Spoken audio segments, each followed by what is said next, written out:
Well, the earliest images I have of family are when I was a kid, and smells coming out of the kitchen, my mom cooking for days, especially this time of year. The holidays come around, she would always be cooking, it seemed like. But a lot of the things that I experienced when I was very young really impacted me later on as things happened in the family and transition occurred.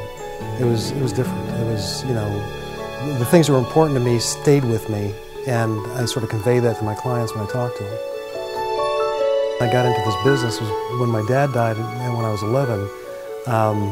I used to go around to his clients and friends and ask him what he was like. And, they would say some great things. They would say, your dad was a great lawyer, and he would dot his I's, he would cross his T's. I wouldn't sign a contract unless I talked to him. And that used to make me feel good. And I feel that sense of integrity is what I grew up with all my life. If I don't do the right thing for my clients, they're going to say nasty things about me. My kids are going to hear that. So that's important. The integrity part of it is very important. The family is important. The family staying together is important. There's a great synergy in a family. I mean, my family is an old Greek family, so picture my big fat Greek wedding spread out all over the country. It's huge. And conveying to the family that, there's values that we have, there's common histories that we have, that we want to keep for our families and carry down the legacy down the line is important.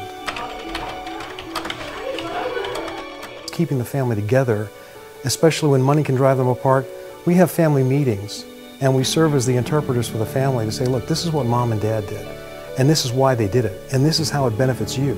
And if you have any questions, ask them now, so there's no surprises later on, because it's not going to be easy to go through, and we want to make this transition as easy as possible. Write a letter to your family and tell them that you love them. You may not get a chance to do that again.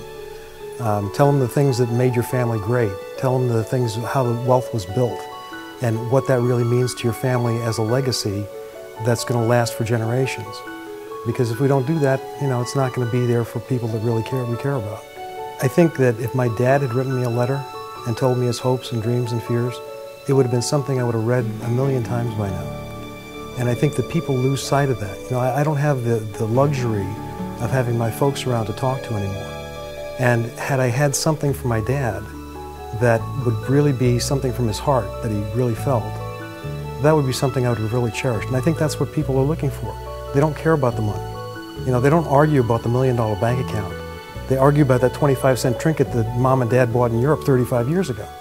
So I think that the legacy is what you're leaving them of you more than the money and property.